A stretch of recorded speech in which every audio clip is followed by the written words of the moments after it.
Hey, what's up, everyone? Well, today I want to talk about inevitability. And you hear talk about inevitability in various ways with different code words all the time. We've heard it for years, since the reboot decision in 2014. We're going to hear it for the foreseeable future. Folks don't always use the word inevitable to describe their views about these things, but you'll hear things like the EU reboot had to happen, or the way in which it happened was the best way, it was a logical way, it was the most logical way. Imbued in all of these arguments of defending the reboot, there's this kind of concept of inevitability they sneak in, right? And it never really feels right to me because inevitability is such a big, bold, absolute concept, right? It means it had to happen that way. There was no other way in which it could happen. And this is absurd because at the end of the day, the decision that was made was a corporate one. It was a financial one. It was a potentially creative one. It was a decision, in other words, right? It was a decision among a data set of possible outcomes. There wasn't only one thing they were, constrained to do.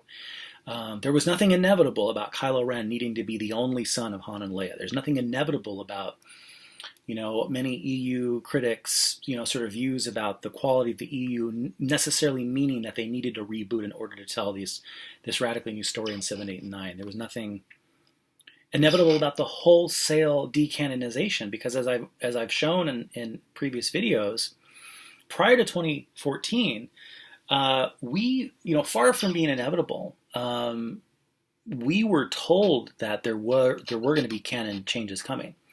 But it was going to be much muddier, that there'd be a story group put together and they were going to decide the fate of various elements of the EU. Instead, in an anything but inevitable way, we were rather surprised to wake up one morning and find the whole thing thrown out. Now, again, I've argued that turns out, ironically, to be a gift to us because for all the talk about the new filmmakers needing creative freedom to be free from the EU to tell these terribly important stories that they just had to tell, there just had to be a BB-8 and a Kylo Ren, right?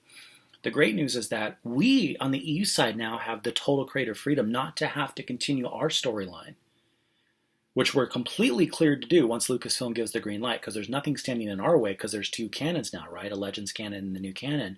We now have, fortunately, mercifully, thankfully, the creative freedom not to have to make our story consistent with BB-8 and Kylo Ren and the events of these new films and its new media tie-ins. This is perfect. Everyone's better off this way, right?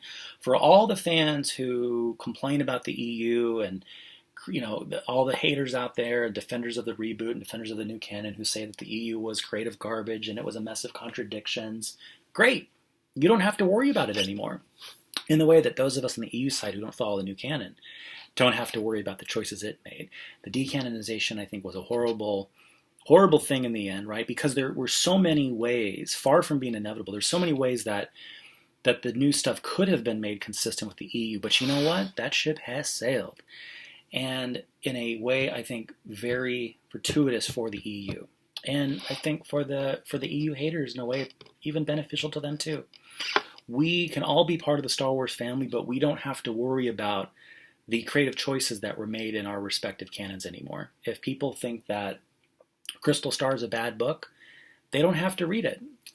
If those of us on the EU side who have seen The Last Jedi think it was a horrible film, what does it matter to us? It's just another sci-fi picture, right? It's not part of our canon, right? But it's part of Star Wars and we're all part of one big family, right?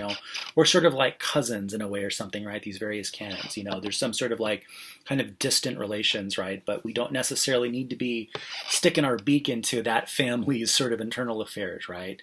We can let them do their thing. We can do our thing. More Star Wars for everyone. Everyone's better off. I'm going to, in future videos, talk more about all of the sort of the specific permutations of the inevitability argument that you see online. But in the meantime, I just think I wanted to sort of send kind of a big blast, I think, just to sort of say most of these inevitability arguments you hear really honestly just don't add up.